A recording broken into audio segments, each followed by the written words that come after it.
Ladies and gentlemen, I present to you arguably the darkest lore and backstory of a character we've wondered so much about. The one character who stands out from the rest of the cast so much that you guys said that she's a cannibal and that she's crazy, but what if I told you she's not? And that every little thing about her is meticulously calculated by the devs. Today, we're going to debunk any theories, any lingering thoughts, and finally answer why the shaman bite. And I have to tell you, I think I found the answer, a definitive answer, and the devs hid it away so well. Stay tuned to the end because this will get dark. What's going on YouTube, man? It's your boy, the True Gaming. While I wrap it up for you, man, I don't sugar it for you. Let's go get that shit to you raw, man. In today's video, we will be answering why the shaman bite. First things first, we need to identify and address any theories that are currently out there. I took it upon myself to dig all through the internet, from YouTube to Reddit to TikTok, looking for any lore or any analysis on this character. There are two videos that are big addressing the geography and the location as far as the costume details. And while I think that is cool, today we're not focused on location. After my deep investigation, what I found are the top two theories. One is a common accepted theory, and the other one's a very clever theory.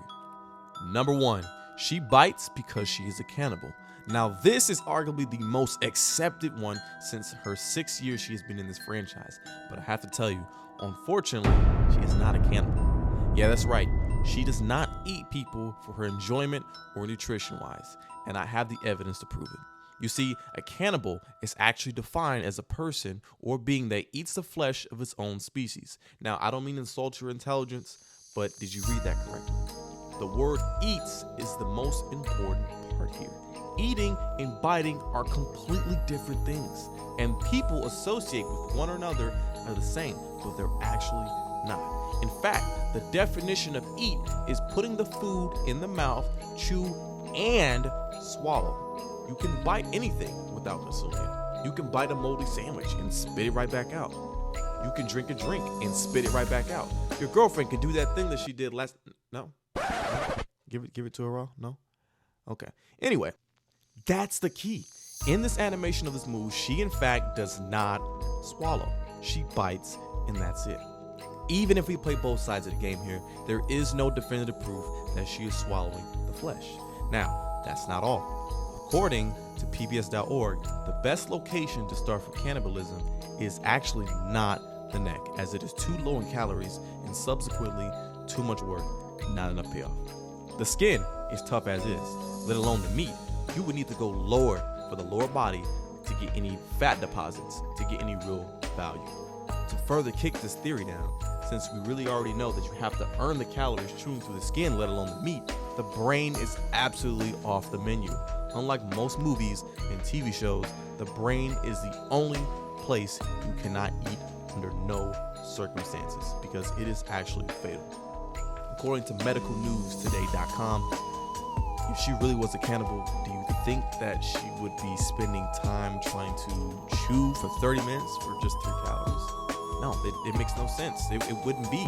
It's impossible. This is not the case. According to Vex.com, historians actually concluded after studying actual cannibals, the most of them actually eat certain parts of the body for symbolic reasons.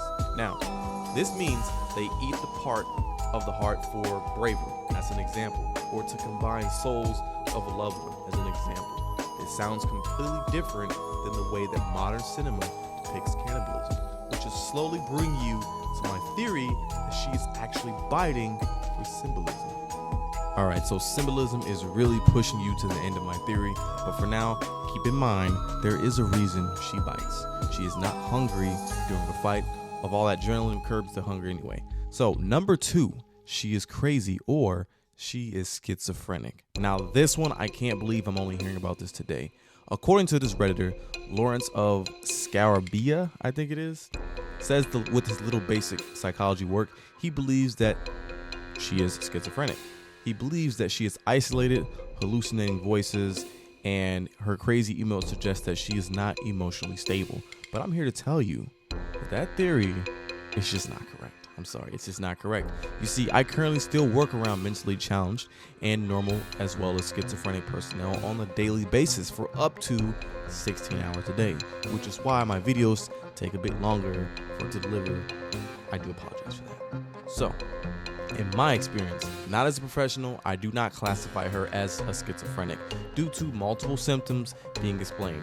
But the one that stops it all is that she is completely cognizant on what she is doing. That's right, she knows exactly what she's doing, and the devs gave us the answers right in front of us. You see, he used a trailer as well to tell us the answer.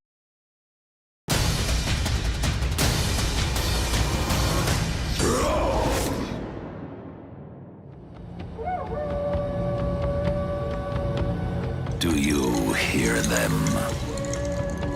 They are always whispering, just out of reach. But when the red spills, she can hear them louder.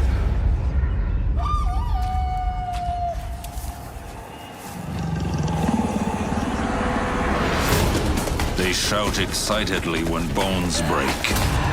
Do you hear them now?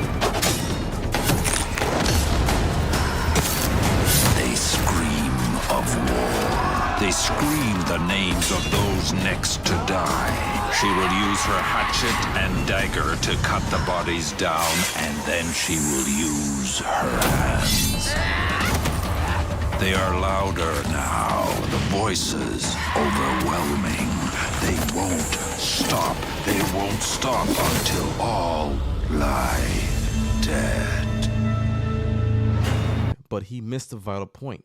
And they explicitly stated, do you hear them? They are always whispering just out of reach. When red spills, she can hear them louder. They shout excitedly. When bones shatter, do you hear them now? They scream of the names next to die.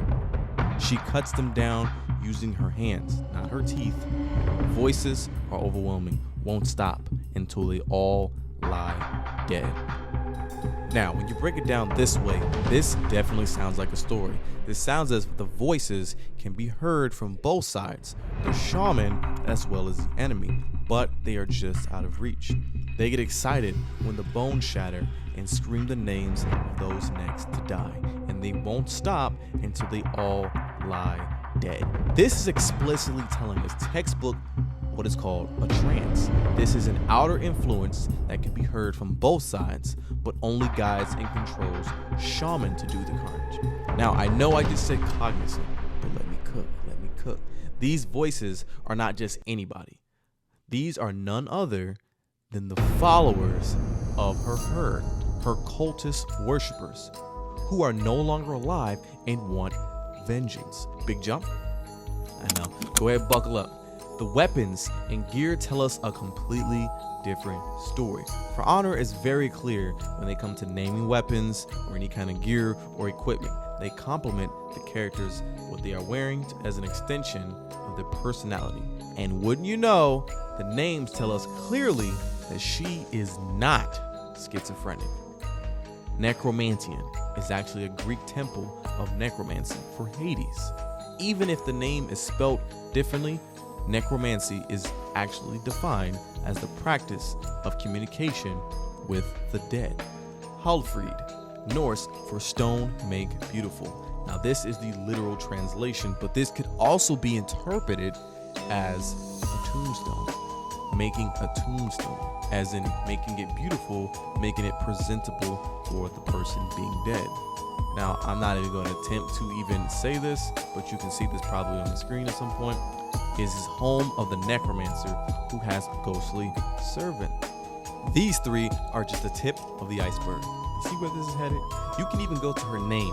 Shaman is literally defined as a person regards to having access to and influence of the world of good and evil spirits, especially among some peoples of the Northern Asian and Northern America.